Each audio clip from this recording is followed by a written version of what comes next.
Beyond Sports. Beyond Sports. Well, Deion going to Jackson State as a TED football coach is the origin of this whole conversation. And I'll say that move itself kind of came out of nowhere. Yeah. I didn't know that Deion was even coaching. Like, I'd seen him on CBS, seen him on NFL Network. He's always out there. He's always in the media. I didn't know he was a coach. And I heard he was the offensive coordinator at a high school or something like that. Like, that's what I knew. Yeah. I didn't know he had the type of pull to be able to get a head coaching job at a college. It just, to me, came out of nowhere. But I think doing the research and thinking about it a little bit more, it's an interesting move, and we've seen that it's been working so far. So yeah, I'm excited to get into this conversation and see where it goes.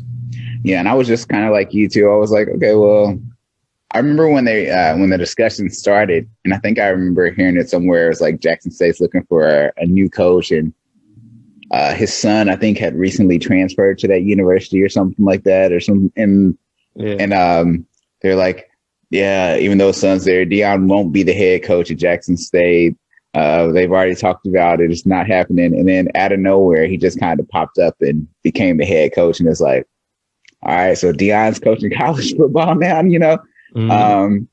It's really interesting. Yeah. And we'll definitely dive into that, like his whole little coaching experience and everything like that. So actually that might be kind of interesting. So maybe instead of starting out with talking about the HBCUs, we can bring on the HBCUs second, right? Because I like this point that we're talking about Deion and his whole experience and all this other stuff, right? So as far as Deion goes back, like for me, Deion has always been a show, right? Like he's always been this show character where he's just been dominating the sport. And I think that when I really understood who Deion was, it was probably when he was with the Falcons, probably closer to the end of when he was with the Falcons. And then when he was with I think it was the 49ers, were the two teams that I like remembered the most when I really started to know who Deion was. Right. And I just remember this guy doesn't play that physical defense. He always is trying to be a ball hawk, and everybody says that he doesn't want to tackle. Like that was what I remember from like Deion. And I just remember that he made some cool plays, and he used to talk a lot of crap. Like that was what my interpretation of Deion was that at that time. Right. So that was B. How about you? How did you get even introduced to Deion Sanders, or the artist formerly known as Deion Sanders, now as Primetime? I wish I knew. Deion is one of those personalities that's just always around. Mm-hmm. So I knew who he was, but I don't know where I remember him. I remember the bandana under the helmet. I remember the high stepping. Yeah. I remember the dynamic personality, the speed. That was like his calling card. And, you know, like I said before, I grew up playing baseball. So I remember him playing baseball, but being known as a better football player. Mm-hmm. And, you know, that is kind of an interesting part of history that he was a part of. There was a small point in time where athletes who were great at multiple sports were actually encouraged to play multiple sports. You had Bo Jackson, who was in the mid 80s, and you had Deion, and there was a couple others. Brian Jordan was one of those type of athletes. There was very few athletes that were actually encouraged to play multiple professional sports. And it was always a treat to see how they played those sports differently. You know, Deion, being a flashy guy, was allowed to be flashier as a football player. Yeah. And he had more impact on the football field, which is why he's a football Hall of Famer and not exactly a Major League Baseball Hall of Famer. But I just remember knowing who he was. I remember him on the Cowboys. I feel like I remember him on the Falcons. But I can't say, honestly. I just know he was a personality. I know he was a great athlete. But, you know, he's one of those people that kind of embedded himself so far in the culture that you just kind of were always aware who he was, and you don't really know why.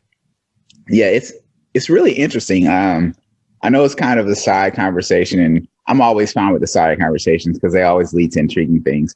So when you're saying that just now, and I'm thinking like, why didn't I know more about Deion? He was this pivotal person, I guess, for certain aspects of football. But I think when Deion first came in, and this is one of those things that's kind of interesting, is that cornerbacks weren't necessarily viewed as high as what they are now, right? Like cornerbacks, you didn't really hear too much about them, right? Because they didn't really get that many stats, right? They didn't get a lot of tackles. They might have got some interceptions every now and then, but outside of that, the play is centrally focused on the line, the linebackers, the quarterback.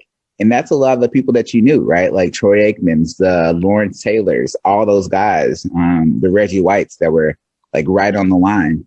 Even some some safeties. You really didn't know who some of those guys were, but you had a better understanding of them because they were more involved in the plays more often, right? They had more tackles. Guys like Rod Woodson, right?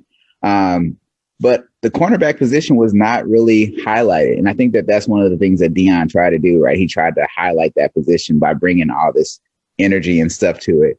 So, yeah, I think that's probably why I didn't really notice Deion that much, because he wasn't pushed as much as some of these other athletes were, you know?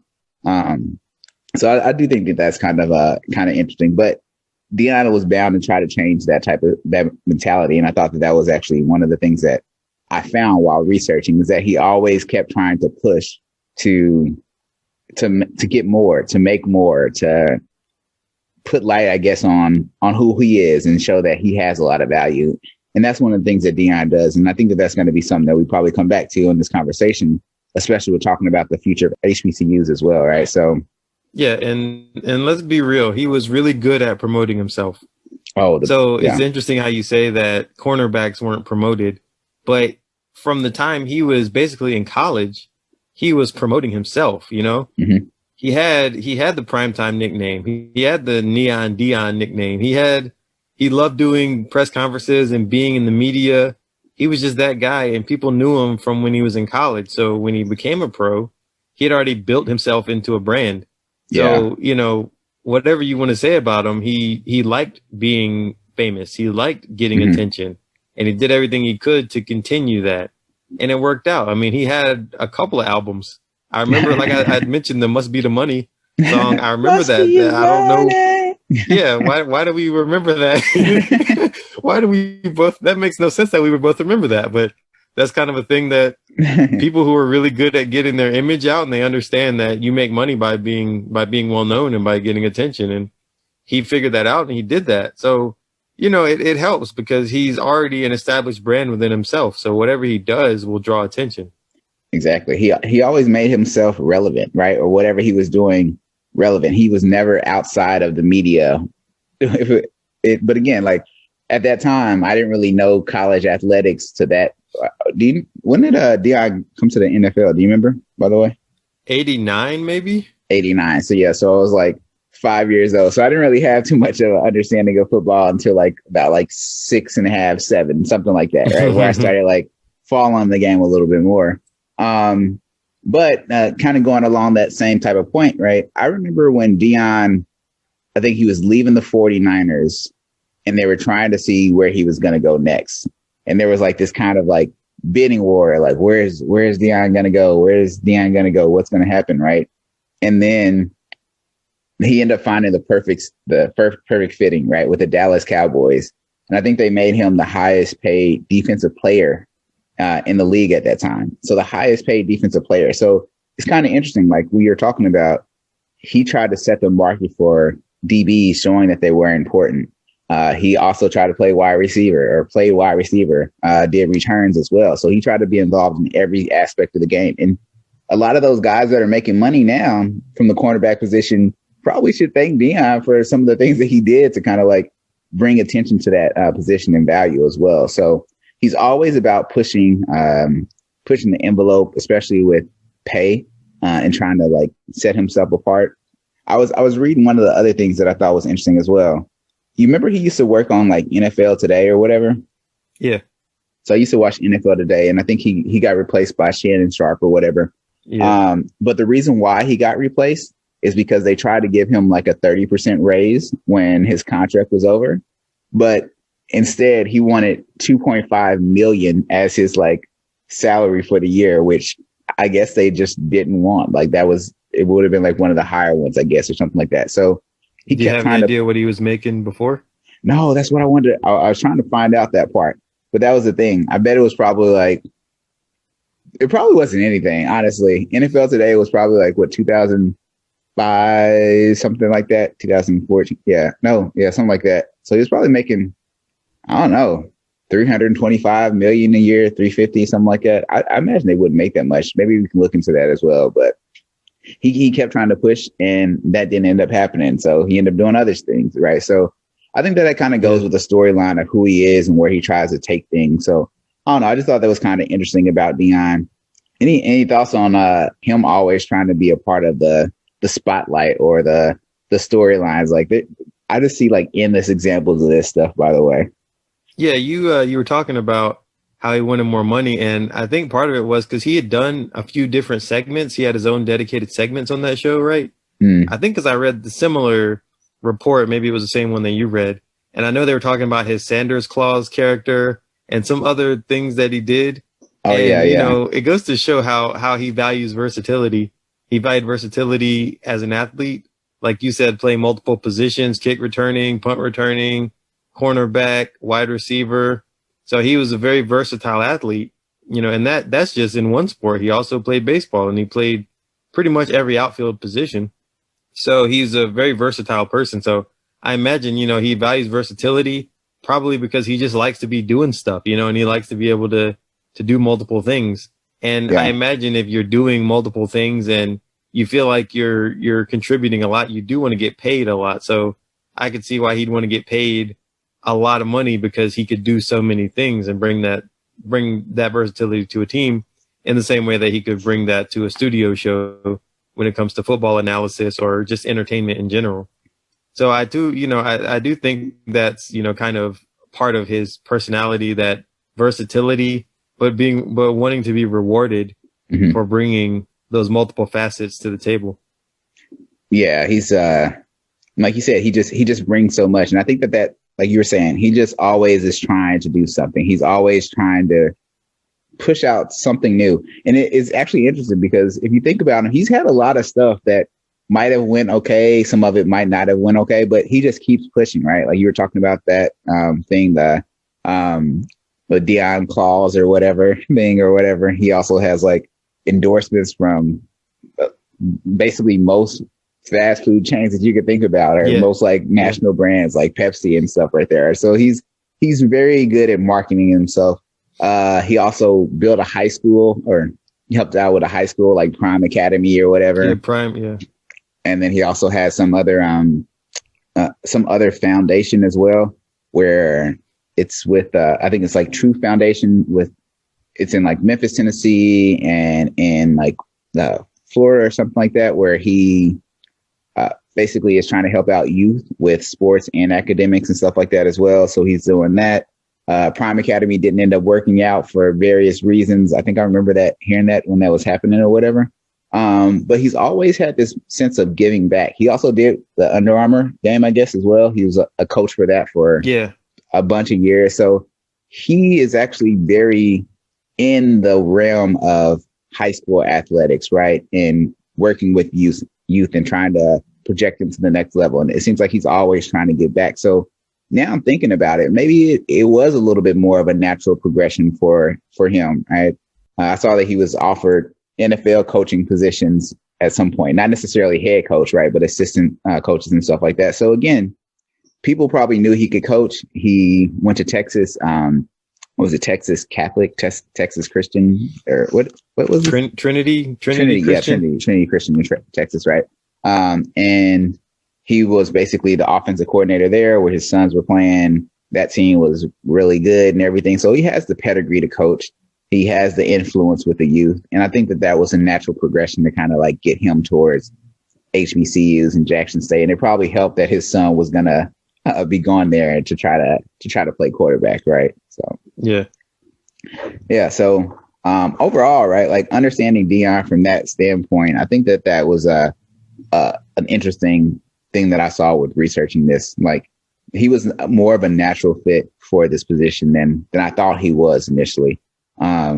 What about your thoughts on where he was, and like if he's a natural fit, or like what did that kind of did you come to that same type of conclusion as well?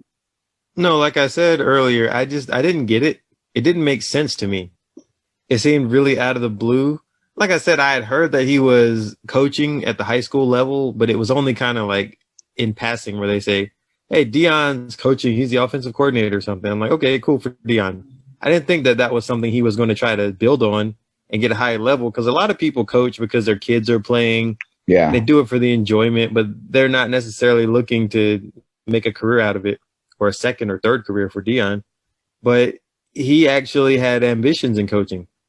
And what I think is interesting about this position is that it's an opportunity where the school could very well take advantage of Deion's abilities as a magnetic personality, and Deion can benefit from having the coaching experience as a head coach at a university. So I think it mutually benefits both sides, and you don't really get that a lot of the time, right?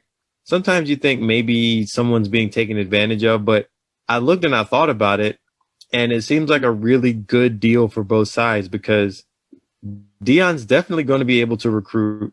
He's one of those players who, even though he's older and he's been retired for almost 15 years now. It has to be longer. Yeah. Yeah. Something crazy. He's been retired for a long time. He still has such name recognition, and he's still a legend that no matter what his stats are, his numbers are, his reputation transcends all of that. And what people know is that guy is a legend. That guy knows people. That guy knows the game, and he can help me become a better player. He can make this program exciting. Mm-hmm. He can make all of us have a lot of fun playing football.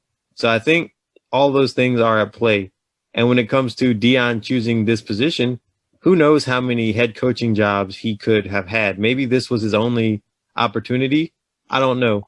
But the fact that he can get an opportunity as a head coach can only make him be more experienced, and can only help him if he wants to continue coaching at a higher level. If he doesn't want to continue coaching at a higher level, he can stay at this level, coach at this school for years and years, and only help build the brand. And that's kind of where I know this conversation is where you want to go with it. And so I think that, you know, he can definitely do that and build a brand, build a profile of a school that maybe isn't nationally known right now, but with the name of Deion Sanders, and hopefully with the winning that he's going to help establish there, it all will go together to help make that school desirable for some of the best athletes to come to. Yeah, for sure. An interesting segue also, because one of the things that we're talking about is Jackson State trying to get well known, right?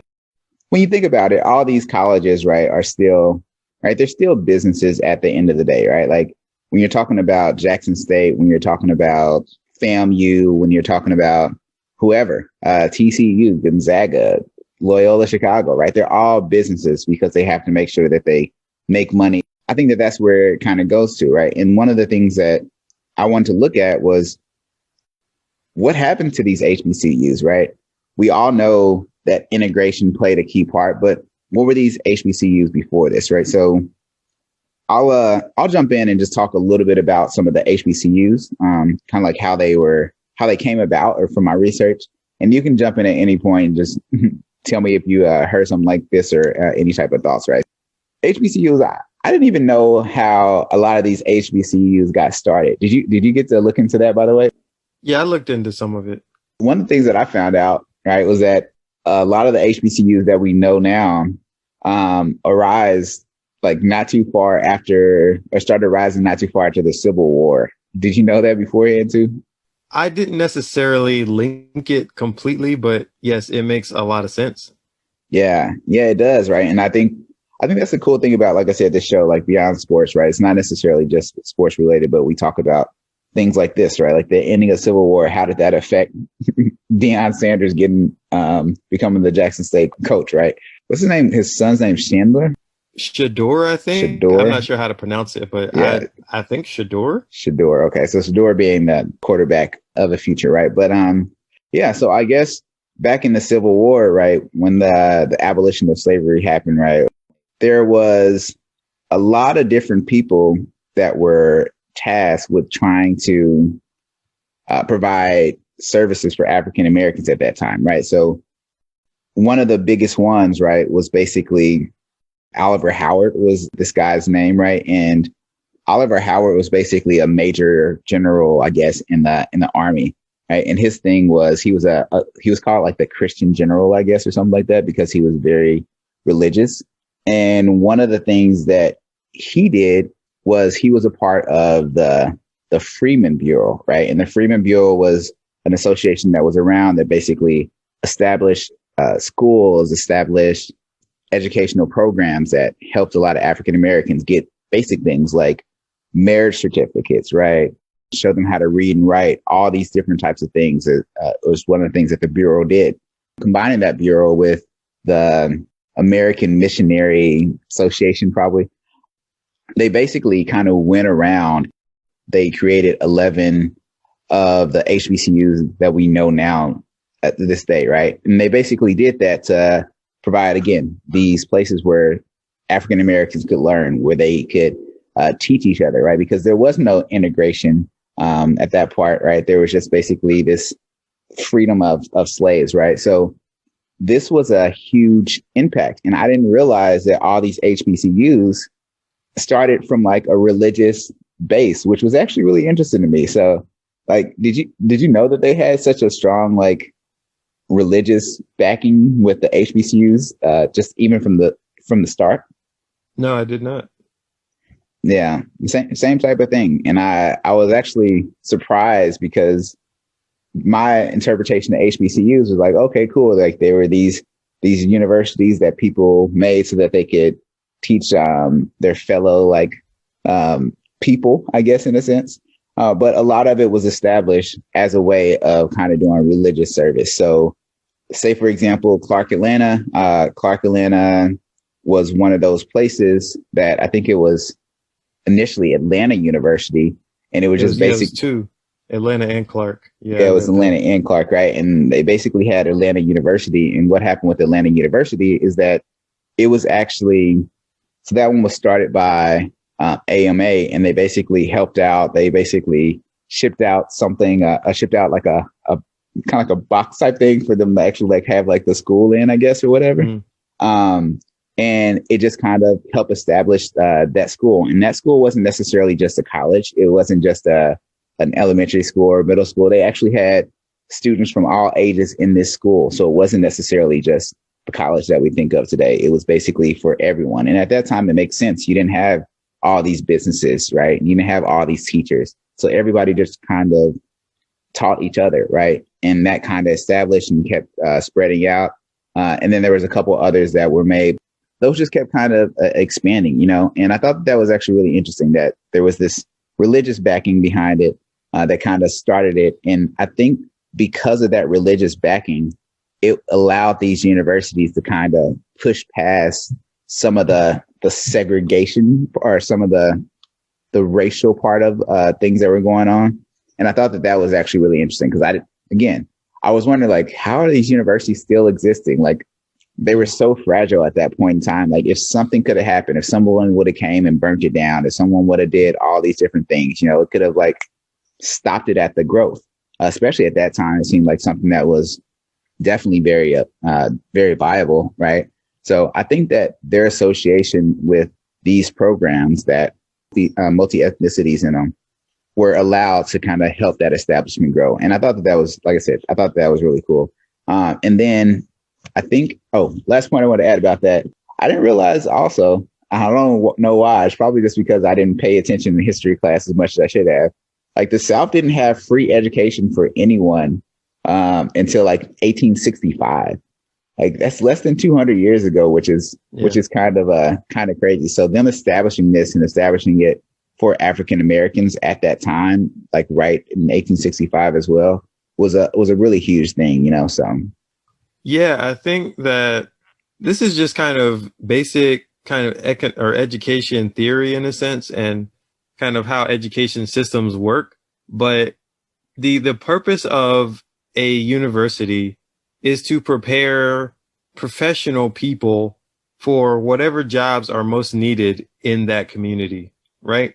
So I think it's a really cool thing that you have these universities, and a lot of them were like really focused on technical type skills, like real practical things when they first were established. And I think that's super cool. You know, like you have people that are learning, you know, the liberal arts maybe weren't as stressed as more practical fields of study, more say maybe more agricultural studies, or, you know, or something more like an engineering type background or something.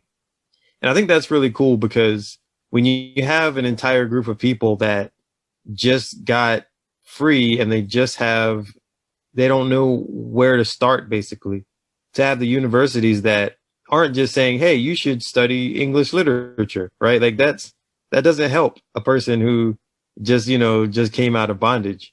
So I think it's really cool that these universities even existed, because you do need teachers to teach the kids, and the kids can then at least know how to get around, and they can do math, and they can have a mastery at least of the English language enough to be able to do deals and to make it in that competitive world that they were basically a step behind, or partly behind in the race, because of having just come out of slavery. So that's my thought about kind of the universities themselves, and kind of where they were in the overall structure of what it was like to be a slave at that point, or a freed slave. Is, your universities were trying to help prepare you for this life and to strengthen the community in practical ways, which I think is really cool. Yeah.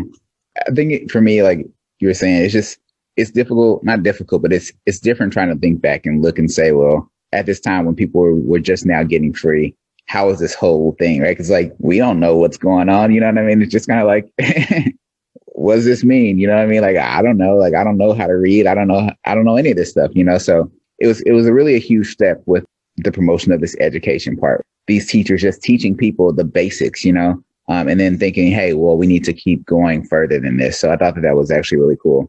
From there, football with HBCU started in 1892 or so. 1892, right? And football back then was totally different than how it was now. And I guess that's the thing. We're so focused on the present that it's hard to think about some of the past stuff, right? Like, they didn't have a bunch of football fields they just traveled to, and they just basically played games at each other's location and did stuff like that.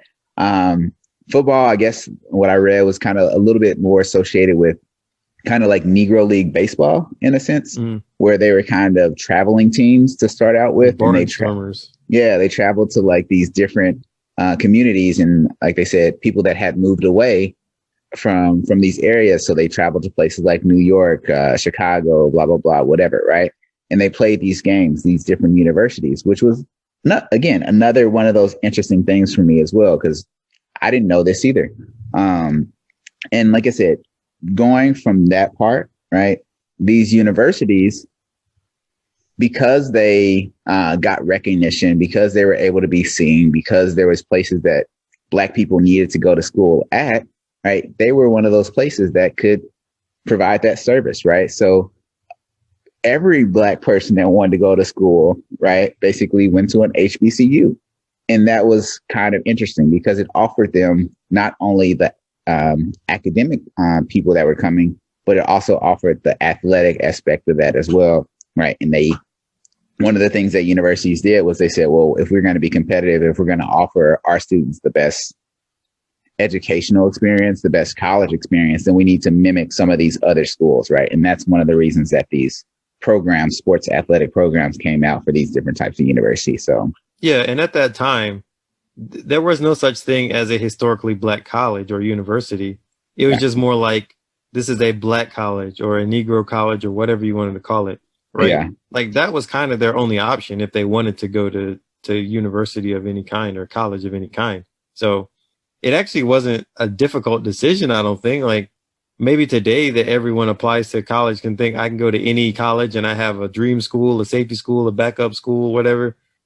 You didn't have all that, right? Like, if you were even lucky enough to go to any sort of college, you went to the one that would take you, and you did whatever was the most practical thing that you could get a job and come back home a hero. So I think that, it is a totally different thing, because if you got to go, especially like on some sort of a scholarship, if that was a thing, how cool would that be, right? Yeah. So that point that you were saying, right? service a lot of students over the years from a basic educational levels. And then they started to grow, right? They started to have these research programs. They started to have these academic programs. And then they also started to have like these football programs. And now that you have these athletic programs, you're going to have some really amazing athletes that come through the doors of these programs, right? And there were some universities that did amazing jobs with this, right? So Jackson State actually has a pretty strong history in football, but one of the ones that a lot of people think about the most is Grambling State, right? And Eddie Robinson, because he was actually able to get that notoriety. He was actually able to kind of like cross that sense of this is the most winningest coach of college football history, right? So everybody was able to know that, right? But even before then, you had these HBCUs that were really dominant and really starters. I think he was there for 56 years or something like that, which is wild to say somebody was there at a school coaching for 56 years, right? But as far as Jackson State, right, I think in the 80s, this team was really dominant, right? They won, I think, almost like 7 or so of the conference championships in the 80s. It had like one champion NCAA championship for HBCUs or whatever. What is it, 1AA? I think it is, something like that at the time. So they had a lot of really good players, right? And these HBCUs, they produced a lot of Hall of Fame football players, a lot of Hall of Fame athletes just in general, a lot of judges, a lot of mayors, a lot of everything, right? A lot of these people came from the HBCUs. Just to kind of read off a couple, right, that people might not have known, right? You had Walter Payton, you had Michael Strahan, Jerry Rice, Mel Blount, Shannon Sharp, right? All these guys have had historic careers in the NFL, and it all kind of started at HBCUs, right? So HBCUs were the place to go. They were very interesting, not to even mention the marching bands, right? You had the marching band. I think there was one that played in what was it, Drumline? I think they're from. Oh yeah, an actual HBCU. That was was it Morris Brown? Is that? Wait a minute, that's a real college though, right? Yeah, Morris Brown is like Clark Atlanta, right? I don't know. Let me see. I thought Morris Brown was a real. Let me see. I might be crazy. Yeah, because I know that obviously the other one. I think they switched around the name or something like. I mean, Morris Brown College is a real college. Yeah, it is. But I think that they switched Clark Atlanta to like Morris Brown or something like that. Maybe the Clark Atlanta was the Truth or whatever. Is it not Truth? That's Drumline. I mean, sorry, that's Stomp the Yard or something. What was it? This was like the Mighty Marching Panther band or something like that from Clark Atlanta or something like that was what it was. So yeah. But whatever Nick Cannon's university was, right? Yeah, I can't remember. About. Yeah, I can't. Something A&T. Atlanta A&T is Atlanta A&T. Yeah, something A&T. Yeah. So that was pretty cool, right? So they've been around, and if you guys have never seen the halftime show for a college football game, that's HBCU. You definitely want to check it out. It's definitely entertaining, right? That's also one of the coolest spots. You know, what I'm step shows are dope too, right? Like, there's a lot of things that are kind of unique to historically Black colleges and universities. Did you guys have any step shows at UNC, by the way? Yeah, I think kind of. I never went to any, but I think we kind of did. I just feel like there's a lot more presence at HBCU than there is at a PWI, right? So, I mean, there was some stuff, but I wasn't a person that went out and did anything. So, I wasn't out at any frat stuff anyway. Yeah, I went to some of them probably because they were. Shout out to the HBCUs. Shout out to the Greek fraternities and sororities, like the Black Greek fraternities and sororities. I used to go to like a lot of them because there were events, there were parties that I knew that were going to play music that I wanted to listen to or things that I wanted to dance to. You know what I mean? So it wasn't even just about the association of doing that, but they still provided something, especially at these universities. I think at a lot of the universities that I went to, African Americans were 2 to 3% of the university just in general. Yeah. So that 2 to 3%, what that feels like, if anyone wants to know, you're walking around campus, you look around and you don't see anyone that looks like you. Like that's what 2 to 3% feels like sometimes. And then you get to your class and maybe you see a couple of people in the hallway. That's what my experience was, unless you went to like the Tree when we were at Purdue. Like that was an area where a lot of people like would hang out at. But outside of that, it was just nothing, So I'm thankful that they offered an opportunity to host events and put together things as well, because that was a decent part of my college experience, so. Yeah. And let me jump in real quick too, about athletics at HBCUs.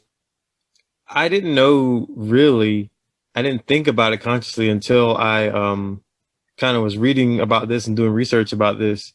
There's basically still kind of an integration thing, or sorry, a segregation thing going on, because there really is kind of a HBCU championship within Division One itself, right? So within Division One HBCUs, there's two conferences, right? There's the Southwestern Athletic Conference, or the SWAC, and then there's the Mid-East Atlantic, the MEAC. Yeah. So there's MEAC and the SWAC. Those basically are the two HBCU conferences.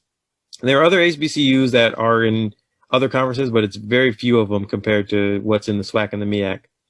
So over the years, when you had a coach like Eddie Robinson, who was coaching at Grambling in the SWAC, he was winning the SWAC, and then they could be voted as kind of the HBCU or the Black National Champion. So there's a whole, basically a different world in kind of how they were doing athletic competition, because in a lot of ways they weren't viewed as being high enough level competition, or the predominantly white institutions that were close to them didn't want to lose to them maybe, or they didn't want to even play them. And I guess that just depends on what year we're talking about, whether it be segregation or after segregation, when it was just maybe not a good reason to play an HBCU. Either way, even now you have something, the Celebration Bowl, that the winner of the SWAC and the MEAC in football play each other in the Celebration Bowl, and that is the Black National Champion.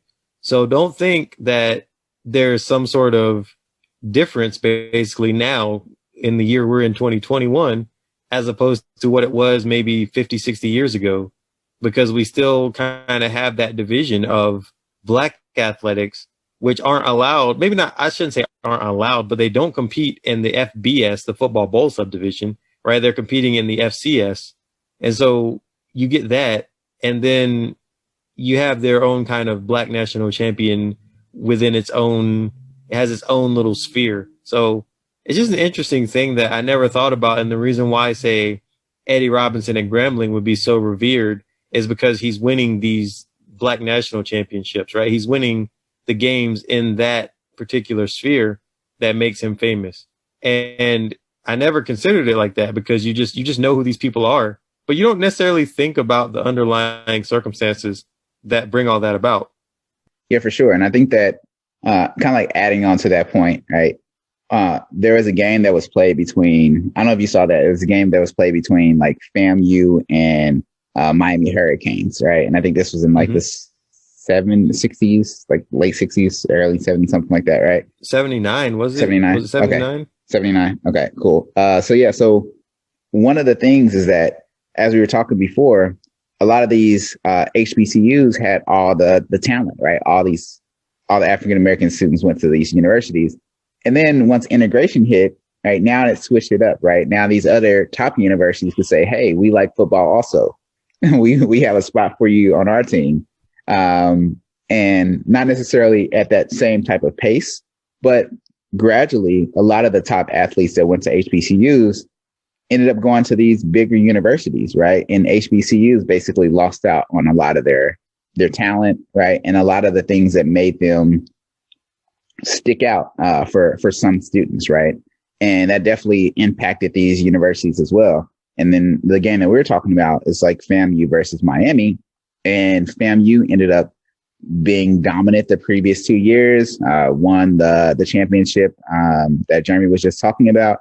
And they ended up beating Miami 16-13, right? And that was actually a huge thing that basically showed that these teams can compete with these FBS schools, even though Miami wasn't at the top ranks at that time, right? It's still showing that they can compete and beat these types of schools.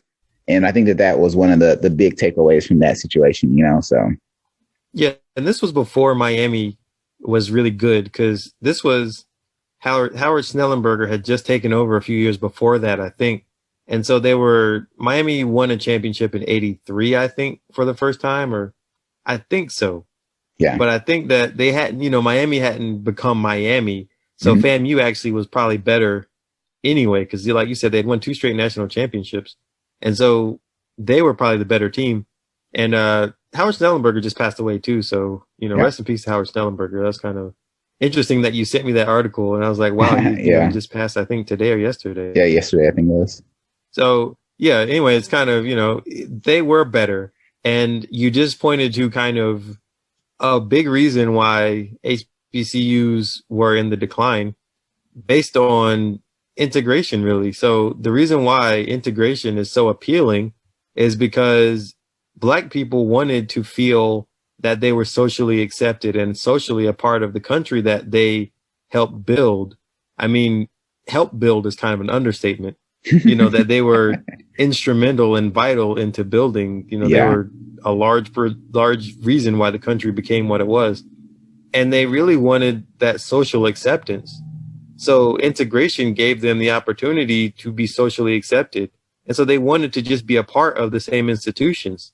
And so, going to a predominantly white institution, I don't think that anyone felt that they were turning their back on HBCUs as much as they felt that they were taking advantage of an opportunity that had been presented to show that predominantly white institution what Black students were about, that we could compete at the same level, that we could contribute at the same level as any other student. But yeah, in many ways that integration did kind of weaken the Black institution. That same thing happened to HBCUs, because instead of concentrating all the talent in smaller numbers of institutions, the talent base for Black America was then spread out. And that's from any sort of talent. Exactly. And, even including athletics, of course. So in this case, specifically athletic talent then went from, say, those smaller schools.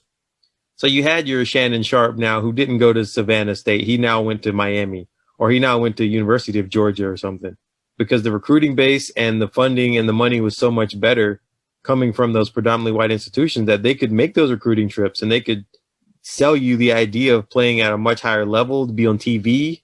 Mm-hmm. And not only that, but even your facilities were better. You got to have a better weight room. You got to eat better.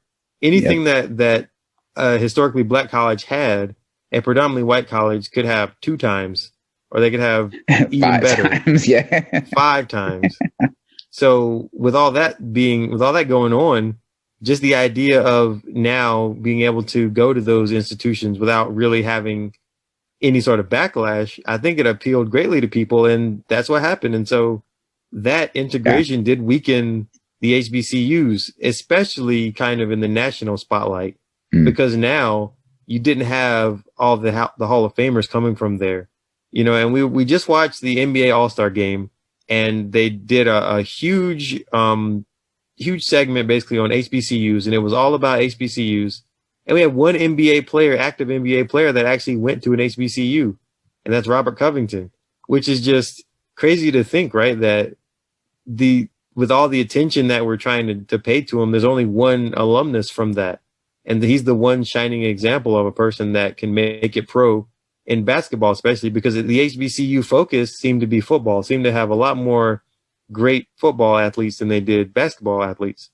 In any case, you kind of can see that the numbers were dwindling just based on other opportunities. And it wasn't in anyone's head that we need to keep these institutions going, because I'm sure most people thought the institutions will keep going. They don't need me. I'm just one person. And, if everyone thinks that way, it kind of can start to really drain the resources of the institution. Yeah. And I like how you put that. When the end of segregation started, right, it wasn't necessarily just one source of talent that was being removed, right? Whether it was the camaraderie with the students, the athletes, whether it was the professors, right? There were a lot of other people as well that kind of had specific roles in these universities that also kind of moved on, right? And again, if you're a kid that's coming out of high school, right, and you're trying to get the best education for yourself and produce the best for your family, well, if these bigger universities have more name recognition, if there's more connections, networks, and especially the money aspect, right? There was a lot of players that were having the ability to get money for themselves and for them for their families by going to these universities. We all know about the boosters. We all know about all this stuff. And that definitely took a role or played a role in these HBCUs losing momentum, right? I feel like that's the biggest thing, is that they lost momentum. One of the things that I was reading is that basically these HBCUs had a lot to offer, but as far as the facilities, right, they were never going to have the same facilities until they were able to get to that same level of monetary income that they're bringing in every year, right? But they have a lot of professors that are around that made sure that they cared about students, that made sure that they were on top of students. They gave them different types of opportunities as well. And that's one of those things that these universities had, but it's hard to sell that. Like, our professors care about you. Our professors will get you this. You know what I mean? Like, it's hard to sell that when you're going against a university that is like University of Tennessee. You know what I mean? So yeah, you can't sell it to an athlete, really, right? Yeah, you can sell it to a student. You know. Yeah, but athletes like, okay, that's great, but what are you going to do about getting me to the league? Exactly right. And it's like, maybe early on that could have worked because athletes weren't making crazy amounts of money, right? And the parents are like, well, you need to go here because these people care about you. You need to be around people that are take care of you. I want you to take care of my baby. You know, that's one of the things that you always hear with the recruiting stories. I had to talk to the mother. You know what I mean? Like, I had to talk to the mother. Yeah. So it's kind of interesting that after a while, these moms and these families change their mindset of saying, you know what, like, who's going to give us the most money? Where is my student going to have the best opportunity to succeed long term? And that ended up not being the HBCUs, right? So there was this resource that was going to the HBCUs that was being drawn out. And that's basically what happened to a lot of the HBCUs and how they ended up in the situations that they have been for the recent or since then, pretty much, you know? Yeah. And just think, like, all right, how many coaches does Nick Saban have out recruiting? I'm not sure. I don't know the answer, but how many coaches could he have out recruiting given their budget? If they wanted to pay for the flight to go to somewhere that was a super expensive flight, they could do it. They could pay out of their own pocket because they get paid so much money. Yeah. Or, you know, however many coaches he has on his payroll, that's a lot of money that they could spend or whatever. They're all very well paid people. A lot of this stuff can end up adding up to where they can be in 5 players' houses at once that they really want. And how many HBCU, how many coaches are in the HBCU staff that can travel that extensively, that can recruit that heavily, and then that's not even talking about their recent success or their recent notoriety and being on TV and TV contracts and things like that. Yeah. That's just being in people's houses and the ability to travel and per diem and stuff. Like, who even, even getting there, I feel like you just have a disadvantage. So all these major programs who have huge donors and so much money just sitting there can do so much more. And that's just recruiting. That's not even, talking about the facilities. That's not even talking about how many games you're on TV and a guaranteed bowl game and how you're going to increase your reputation to get drafted. Because I think, if you go to a smaller school, HBCU or not, you got to really show out during the year and then at the combine. You don't have to necessarily be the greatest thing ever if you're seen every day on TV and people like who you are. They just think you have this much potential and all that. So anyway, it's hard to compete. So it's hard to attract the same high quality athlete. And I think that's kind of where we are now, right? Talking about how do we recruit athletes to HBCUs.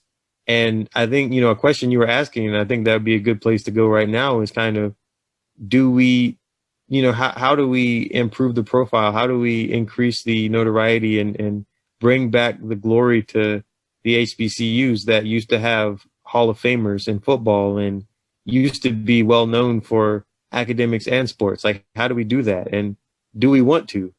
That's where we're at right now, right? We're saying that these universities had something, they don't have it anymore, and it's continuously being drawn out, right? How can they become relevant? Should they become relevant? And what will it take for that to happen? One of the things that I like that you just were saying was that there's one player from the HBCUs that has made it into that's currently in the NBA. And you're talking about the small schools compared to HBCU recognition. I feel like there's probably even more small school players that have made it that are currently in the NBA by a large amount than there are people from HBCUs. You know what I mean? Yeah, and that's kind of one of those things that's also kind of interesting, right? It keeps continuously showing that there is not a big route to get to the NBA or the NFL if you want to go to these HBCUs, right? So that's one of those things that's kind of interesting. But talking about that discussion, right? And now we get to that meaty part is, what do we think, right? With HBCUs, with them trying to get more recognition and going forward from that, right? So one of the things that we mentioned earlier in the show was that primetime Deion Sanders, one of the most known figures from football, recently took the job at Jackson State for their head coaching position. His son is there as a quarterback. He comes with a lot of name recognition. And what is going to be his influence on Jackson State? What's going to be his influence on HBCUs? And is it going to make any type of difference with how relevant they are? I think that's going to be the big thing that we're talking about now. So first of all, Deion's there. They're 3-1. The game that they lost was a comeback loss in the fourth quarter, where they could have been 4. I know he was probably heated because he's a DB and they scored 21-7. The other team scored 21-7 to come back to win. So I know he was probably heated about that game. But they're almost 4-0. They beat Grambling. They've shown that they are the real deal so far. Their quarterback, I just want to list this stat real quick and then we can talk about it. Their quarterback in that game against Alabama State, he threw 50 passes, 19 for 50, and he ran 22 times for like almost 100 yards. Like that is a lot. And then they also had 18 rushing plays by their other running backs. So that's 90 plays in that game. They're really going at a up. That's kind of the modern game. You know, sounds like a Mike Leach game, except maybe a few too many runs. But you know, like those quarterbacks in say Mike Leach's system, they're going to throw the ball 60 times, 70 even. Yeah. That's modern football, man. Yeah, that was interesting to see. And I've actually watched some of their games. I actually watched some of the plays from that specific game. Their quarterback he's not the best. Like he's okay, but he's not the best. Judging from that 19 to 50 out of 15 passing, he's definitely off target. And I wonder what's going to happen when Deion's son gets at quarterback. I'm pretty sure he will probably next year, the year after that. But coming back to that main thing, Deion coming to Jackson State, what are your anticipations? Like, does he stay there for a long time? Is this publicity? Is he there just for his sons? Like, what do you think about with this specific part, Deion to Jackson State? My first thought is that the reason why he's there is to bring attention to HBCUs to help build the image and reputation of Jackson State. And if it takes a few years to do that, he can do that. And I'm sure he would think about moving on, because I think that he is, like we talked about, he likes to be involved in a lot of things, which I think part of it is like he won't necessarily want to just be staying in the same place. Because if he can build that program up and they can, maybe get close to winning a national championship in the bowl or in the FCS, then there's no reason why he wouldn't look to move. But the important part is building the reputation of Jackson State, and by extension, the reputation of HBCUs in general, at the very least athletically, right? I found an interesting article I was reading, and it said that HBCU enrollment increases after times of civil strife, kind of the types of things we've been going through as a country over the past year actually increases enrollment in HBCUs. And I think it makes a lot of sense. And so when you have Deion Sanders at an HBCU, a very magnetic, well-known, recruiting, great, personality type person, he's going to attract people to Jackson State. But that's not all he's going to do. He's going to attract people to the SWAC conference, to HBCUs in general.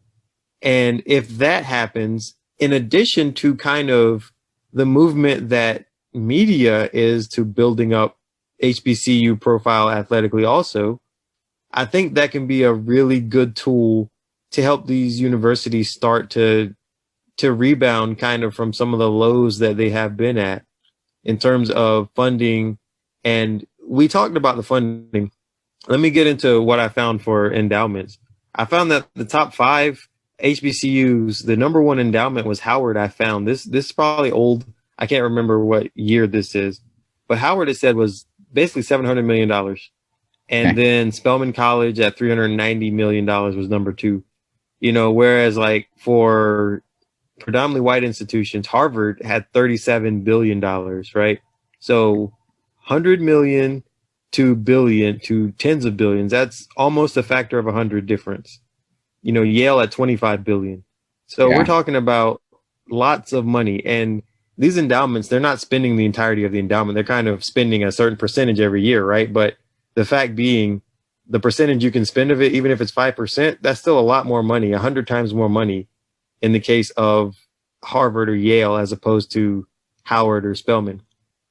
So part of it being, can we get private donors? Can we get money? Can we get these famous rich athletes to donate back to these colleges and help improve the colleges? How can we do that? Because aside from that article you sent me was really good in saying, athletics might not be the only way to do it. It might not be the best way to do it even, but it is a start. And, that's kind of where we know, you and I know how to start, because that's our focus with this podcast, especially is sports. So I think it's a good start to help build a profile. But if you're asking how long Deion's there, I don't know. I think he's just going to be there as long as it takes to build that program back up, to be honest. Yeah, I think the interesting thing about Deion is he's going to try to bring attention, right? Like, he's just starting out. And I feel like Deion understands that you have to build something up. You have to show that it is worth investing in. And then he's all about trying to get that value out of it, right? And I think that that's what he's trying to do right now with Jackson State. And specifically, when we talk about these universities, right, we said that they need more attention, right? And I think that that's the biggest thing. The finance, the funding comes from attention, right? Relevance. Are these universities relevant? Are they relevant internally? Okay, well, that makes the internal part really good. Are they relevant internationally or nationwide, right? And that's the thing that a lot of these big universities may have that some of these HBCUs don't have, whether it's because of the media, right? Like, I don't know when the last time you saw an HBCU game was, right? Like, I don't know. Outside of the Circle City Classic, like, I never watched HBCU games, right? Like, there was never HBCUs in Indianapolis. And I had no clue at all about what they were doing, right? I didn't watch them on TV. I didn't know any of the players because there is no media outlet. There is no story behind these players. They just exist. They have football teams. They have records. And I think that that's the biggest part that has to change. That media attention is going to have to be something that has a shift. And I think that Deion being there is going to try to help with that shift, right? So I think that that's that first push. And I wonder what they're going to try to do next to try to continue that media presence. Because if they can get that, even if Jackson State wins the national championship, if they're not getting attention, if they just say, Deion won a championship, and then it's done, right? They still don't have much, right? So it's all about how can we make this an advertising avenue for students, athletes, for students that are coming to the university, and for the media, television as well, or media, any type of media sources as well, right? So I don't know what they do for that. Maybe Deion tries to recruit some other ex-notable players to try to join some HBCU staffs, right? Maybe not the head coach, but just joining them and trying to help out with that recruiting. And then also working on marketing deals for, I don't know, HBCU network. I don't know if they're ready for that yet, but maybe in the future, Yeah. Yeah, I think getting former players with really good name recognition would be good. That would help get the recruits, but also just getting really good, well-known recruits. If you get a recruit that, let's say you get an Alabama running back, a running back that Alabama wanted, or, say a quarterback that Ohio State won it or USC won it. If you start recruiting nationally, you get the top recruits, you're going to start turning heads. And we've seen that you can do a lot, like you can do a lot to get players, whatever you need to do to get players, right? So I don't know. I'm not saying he should do that. I'm just saying you do what you got to do to build a profile of your university, right? It's a dog eat dog world, but no, don't listen to any of that, what I just said. No, but I think getting high profile recruits, I think would be really, really good. And that would draw the attention, because if you had people like, let's say LeBron went to 1 year at Howard, or he went to 1 year at Hampton or something. He went to Fayetteville State for a year. I don't know. Wherever he wanted to go for a year, LeBron now takes his high school getting on TV type reputation, right? He was on TV since he was in high school. Guess what? All those games that he is playing at his HBCU is now going to be on ESPN as well. And you know what they're going to do? They're going to have to find some money to make their gym look better. They're going to have to find some money to make all their stuff look better, because they're on TV all the time. Because, one thing a person on TV is not going to do is look bad. It's not going to happen. So you start getting these high level recruits, right? You're going to get if you get these high level recruits, then that's going to put a little bit of pressure to invest more in your product too. And if you're investing in your athletics, then that money is going to be able to be dispersed throughout the university. So I think that's something that could happen, and I'm not saying to take away money from an actual student for the athletics, but hopefully you can start, maybe you get endorsement deals, maybe you get private donors, maybe some of those coaches who are very rich that could come to the university could put maybe some of their own money in, which Doug Williams apparently did in Grambling to fix the floors. So sometimes investments need to be made to try to make the program better. And, hopefully that'll carry out and make the product better and give the attention that these HBCUs rightfully deserve. And what we really want is to take this attention or this improvement in athletics to go and help these colleges become better profile again academically. Like, the academics aren't bad, but what I mean is to draw more people and to get more enrollment and to get the recognition they deserve as having been vital institutions to the Black community. Yeah, I think it's I like what you said there, and I think that it's interesting when you're talking about the endorsements and talking about the money, right? Because one of the things that we talked about recently is just these big name universities and how COVID has affected them, right? A lot of these universities make money specifically from their sports programs, right? And those sports programs have allowed them to invest in research, invest in professors, invest in buildings, invest in other sports programs, right? And I think that that's an interesting point, is that these top programs, your basketball, your football program, allow you to be able to do that because they bring in so many different types of fans and they bring in so much different type of marketing, especially when you're talking about a team that has these top level recruits, right? They got to fix the floors up, right?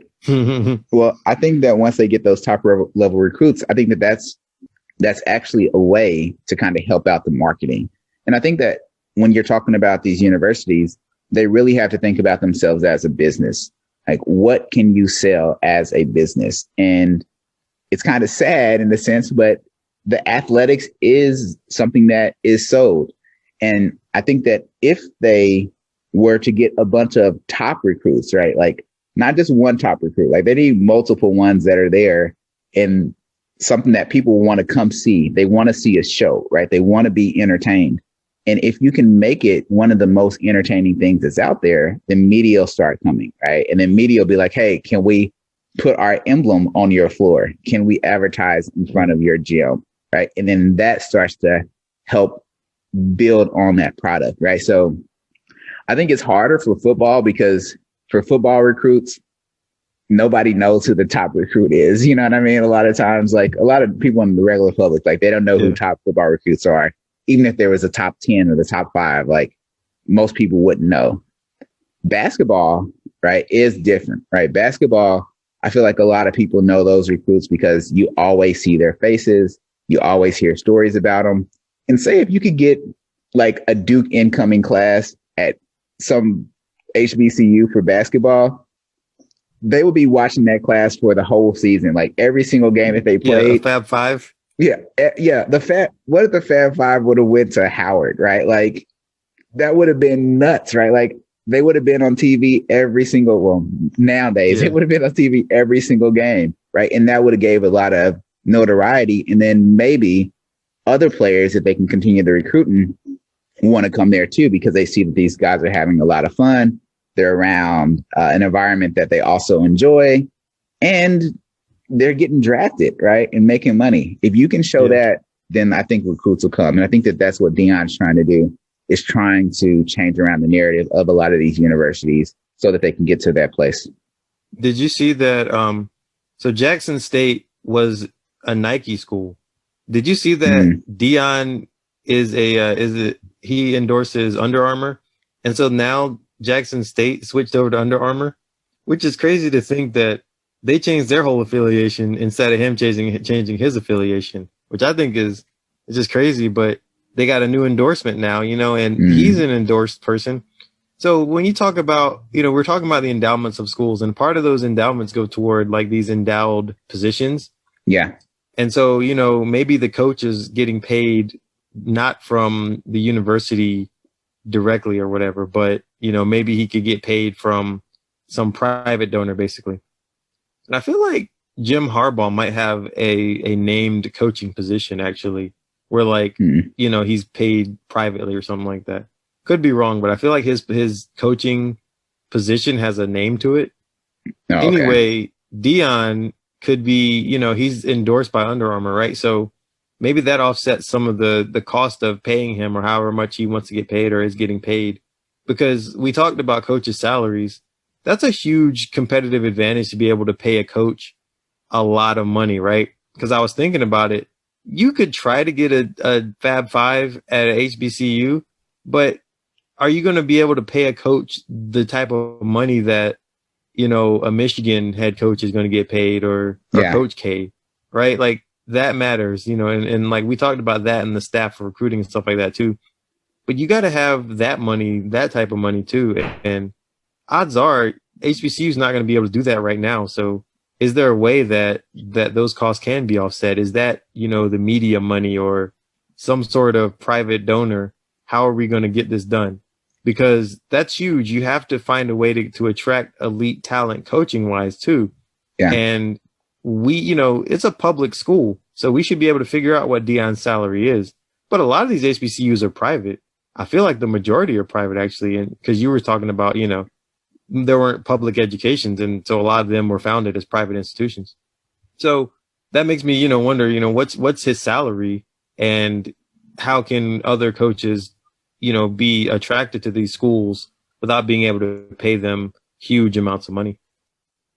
There are some that are public as well, or in-state type of thing. But Deion right now is making $300,000 at Jackson State, right? Just to put that in context, right?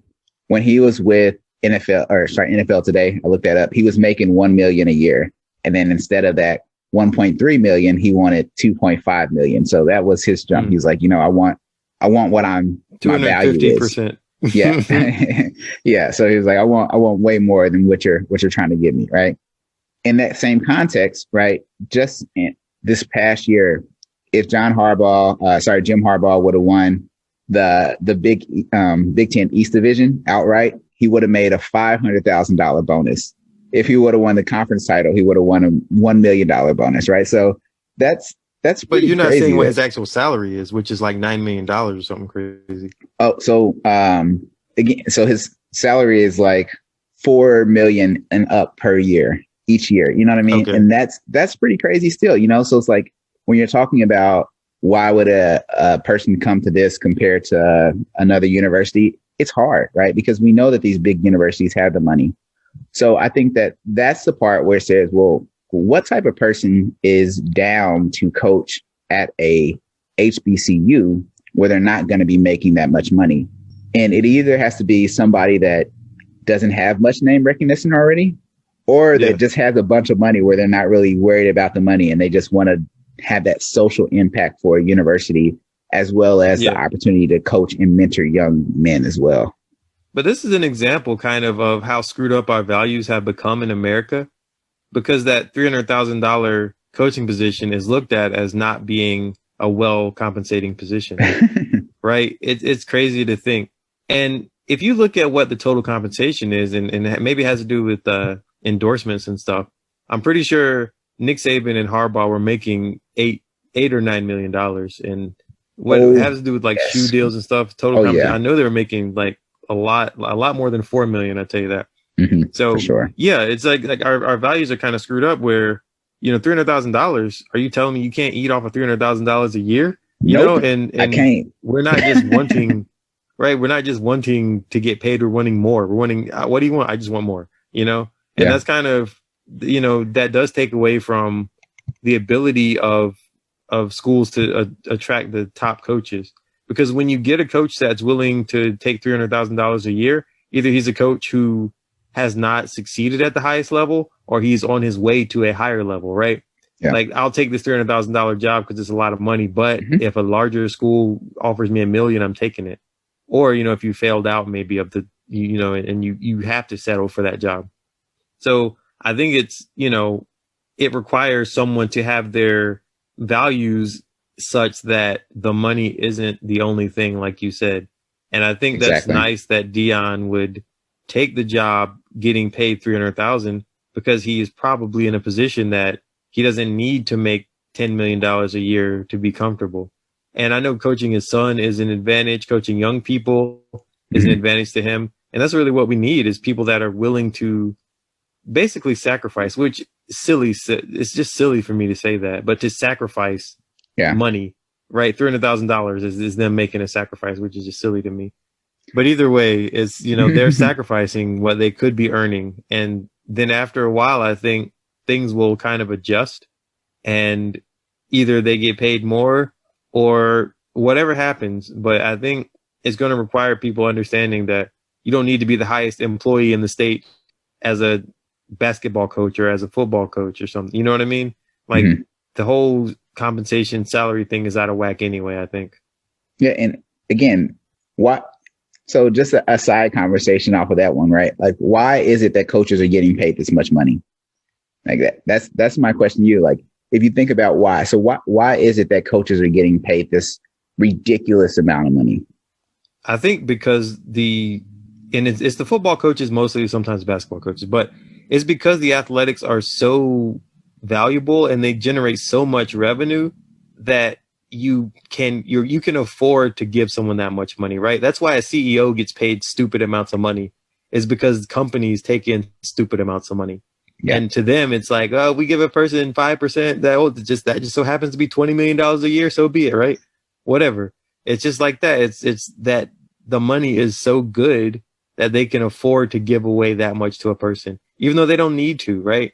You can, and I think that at some levels they can't actually afford to do that though, right? Whereas if you're generating just that much money, you can afford it. So that's what I think it is, and that goes to show how much these athletes are being taken advantage of. Yeah. And that also is another very interesting point. And I'm right there with you with the whole salary thing. If we know that marketing for these programs makes so much money, if the athletes that are playing football and basketball are bringing in tons of money, then that's all we're worried about investing in. Getting those athletes here, the top ones that people want to watch, being productive, having good seasons, so more people want to come and more people want to buy advertising slots or media slots, right? And then we don't care how much we're spending. And that has just driven the price of coaching up, right? And now you're talking about HBCUs trying to compete with that type of market, not even just for the head coach, but then also for assistant coaches, for facilities, for travel, for food, for all these different things. That's a huge blow to a university for universities that don't have the same amount of funding. I think I read that half of the funding for HBCUs comes from the federal government, and that's been for years, right? And if you look at the state governments, right, like they don't necessarily incentivize programs the same. So when you're talking about Grambling compared to LSU, right, LSU gets so much state funded money compared to Grambling State. And that's probably one of those things that won't change until the state is like, oh, we can see how Grambling offers a bunch of value to this, blah, blah, blah, and so on and so forth. Right. So there's so many different complicated things that are going to have to take place for these universities to get to that level. And coaching salaries is just one of them, right? How do you attract it? And it's kind of like there has to be something outside of just coaching that draws you to these positions at these HBCUs. And you definitely have to find those guys that would be interested in actually coaching at some of these universities, you know? Yeah. And I think that there needs to be a concerted effort that if you care about these institutions, they have to be paid attention to.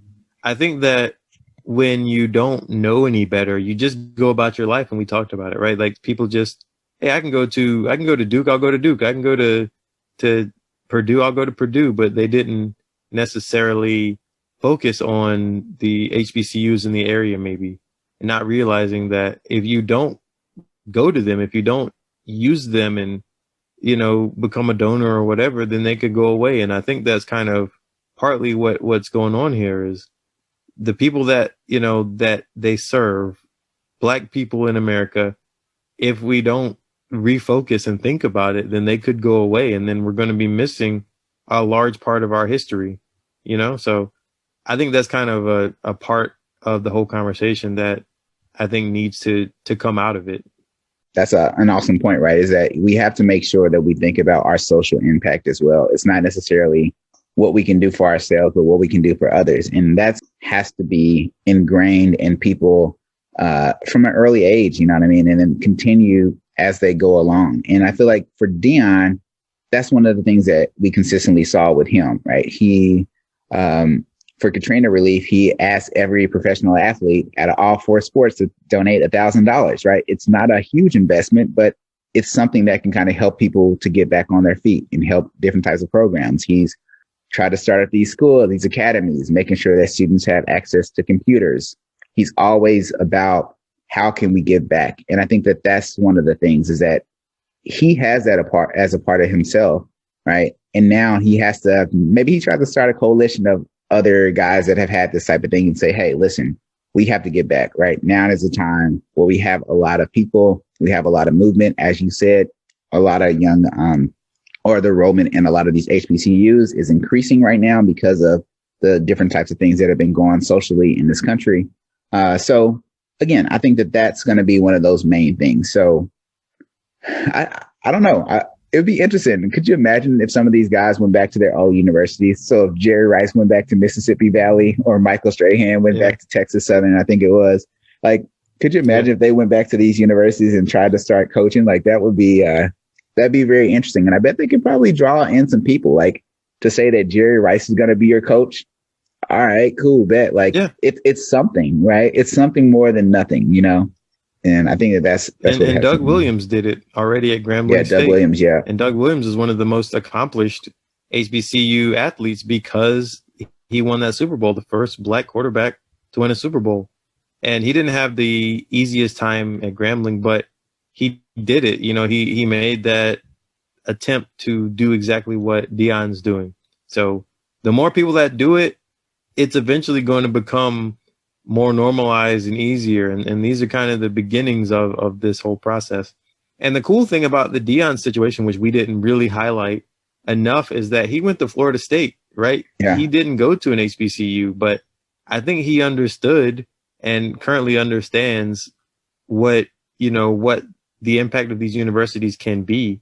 And he wants to give back in that way. He's like we said, he's not taking a huge salary.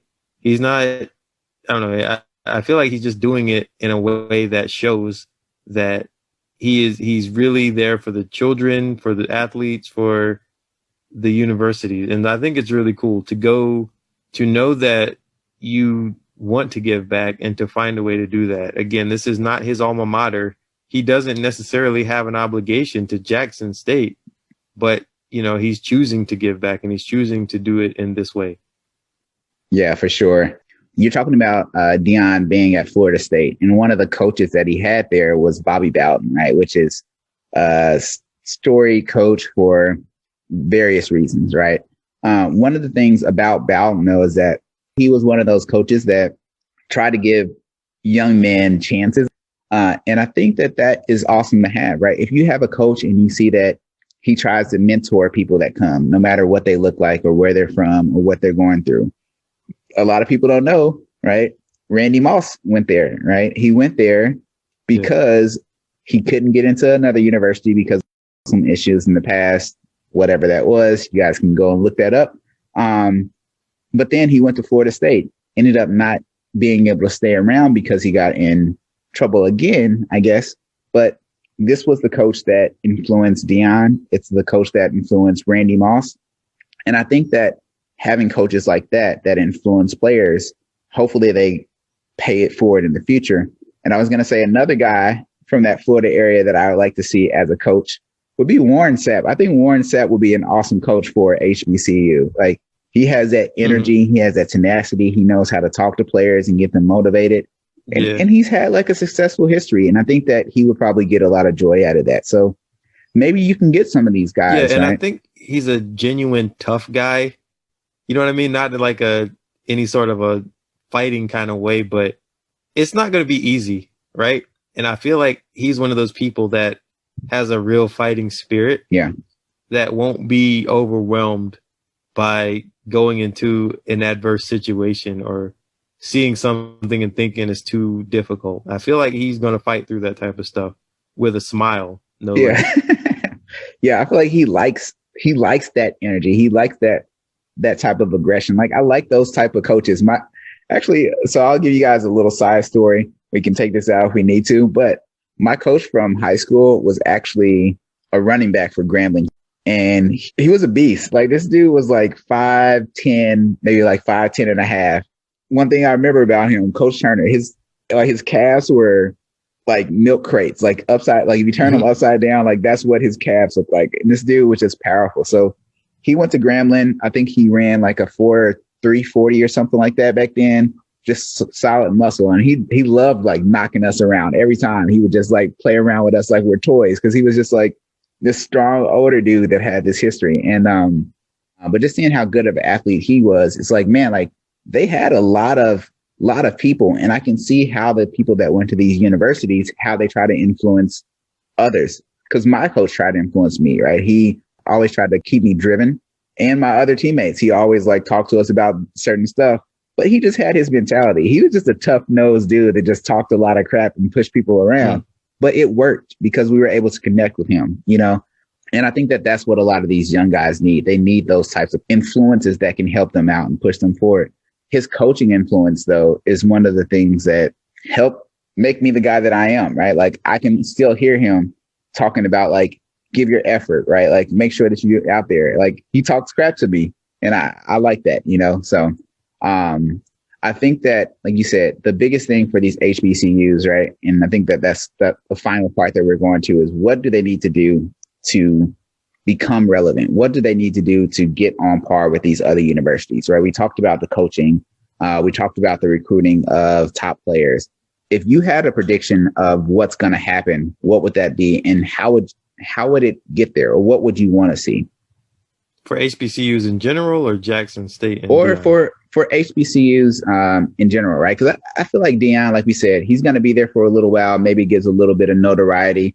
But in the time that he's there, while they have this momentum, what can they do to make sure that this continues to go and continues to be built? And is that going to be able to get them to that level where they can compete consistently for some of these top athletes, or get some of this marketing money or TV network money that a lot of people are taking advantage of right now? Well, I think there's an interesting transition happening. I think it's North Carolina A&T is going to FBS, I believe. And that might be the only HBCU that's in the FBS.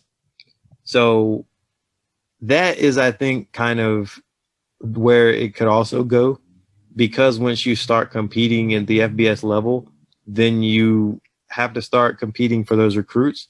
You know, recruiting, like we said, they need to get the best recruits, but sometimes you need a reason to recruit harder, and a reason, you know, maybe say, all right, we're in this division now, we really need to really recruit more.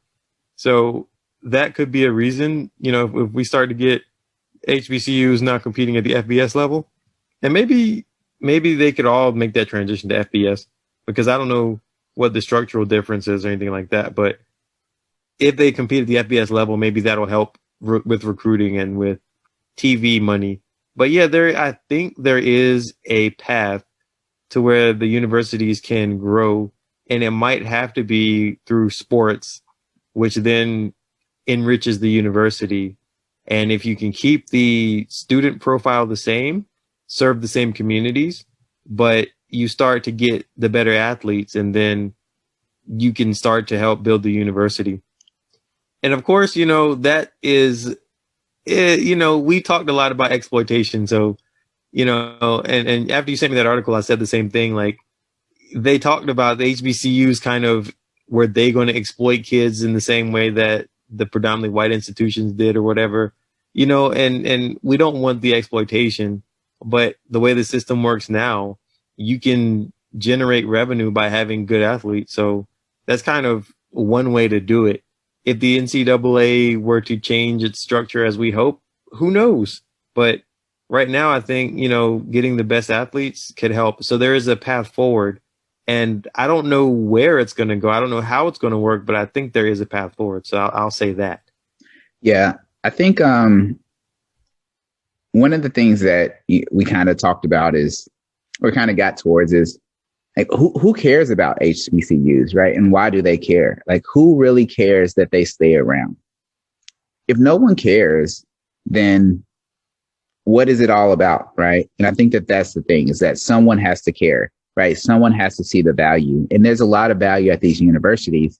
But if you can't market it, if you can't show that this is something that should be invested in, I don't know if it ever will be invested in. Right. And I think that that's what we're saying, is that for these universities to become more relevant and be able to impact more students in the future and more families and offer opportunities that can't be had at certain types of universities, they're going to have to make sure that their relevance is seen on a national scale. And one of the ways that they can do that is by having these coaches like Deion come and get ESPN recognition every now and then, right? And then possibly turn that into some type of TV contract and so on and so forth. One of the things that you mentioned was North Carolina A&T going from the SWAC maybe to the Sun Belt. Is it? Okay. Is it Sun Belt? So going to the Sun Belt or Horizon or whatever it might be, right? Going to that league, like, how does that change around North Carolina A&T?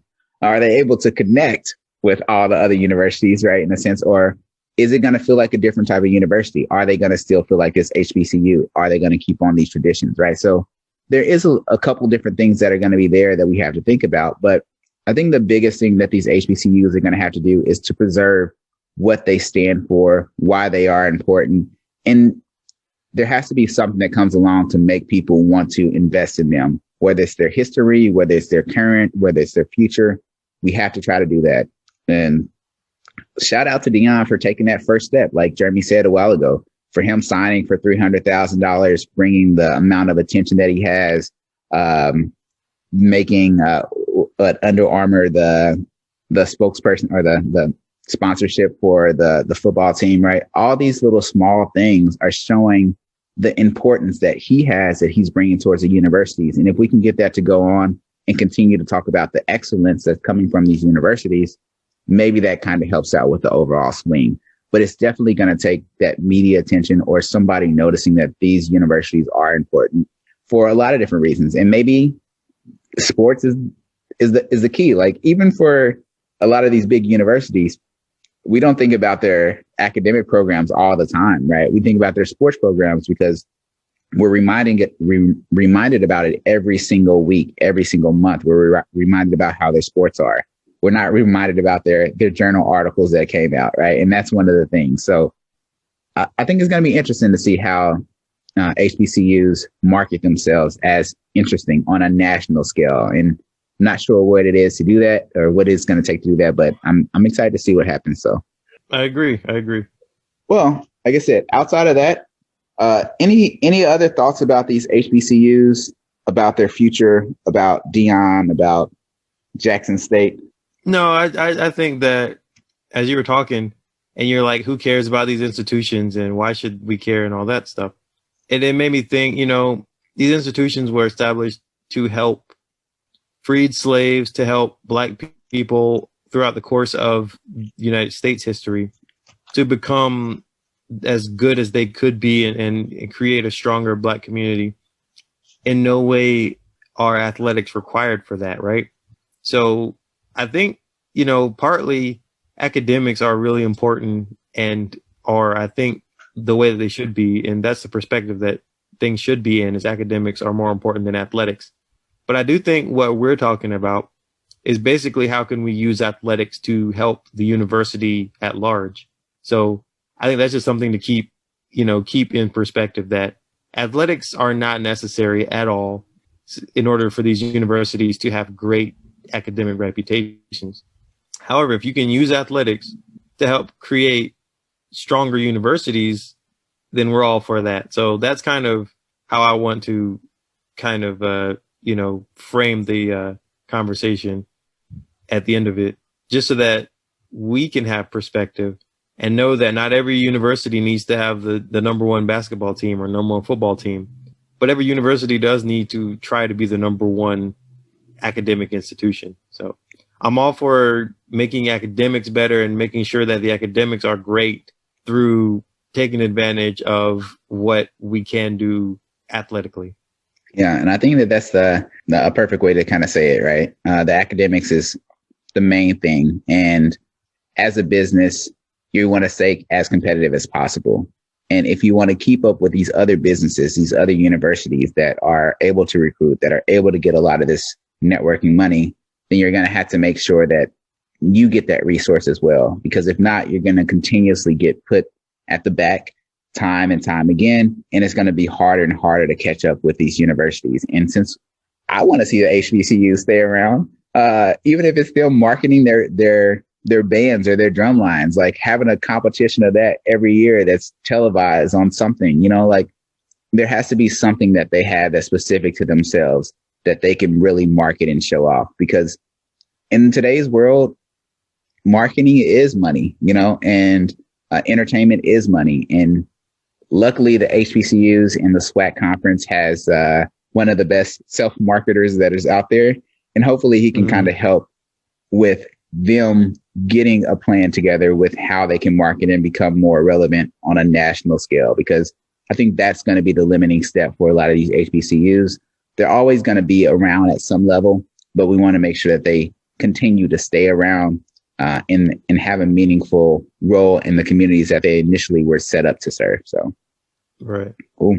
I don't know what happens with these HBCUs in the future, but I definitely am excited to come back to see how Deion's role at Jackson State has influenced Jackson State in the for the future, right? And then also what happens with these HBCUs. So that's going to be some of the things that we look into. Those are some more of the top players in the country that go to some of these HBCUs for football, for basketball, or for whatever, right? And how do these HBCUs take their path to becoming more relevant, especially with this little boost? Maybe it's not a huge boost, but this little boost that they got from Deion coming to Jackson State. So I think it's a positive. It's a positive no matter what happens, but I hope that it continues to go a little bit further from this jump off spot. So thank you guys for checking out today's podcast. This is Beyond Sports with Paul and Jeremy. I'm Paul. I'm Jeremy. And thank you guys for listening. We appreciate you.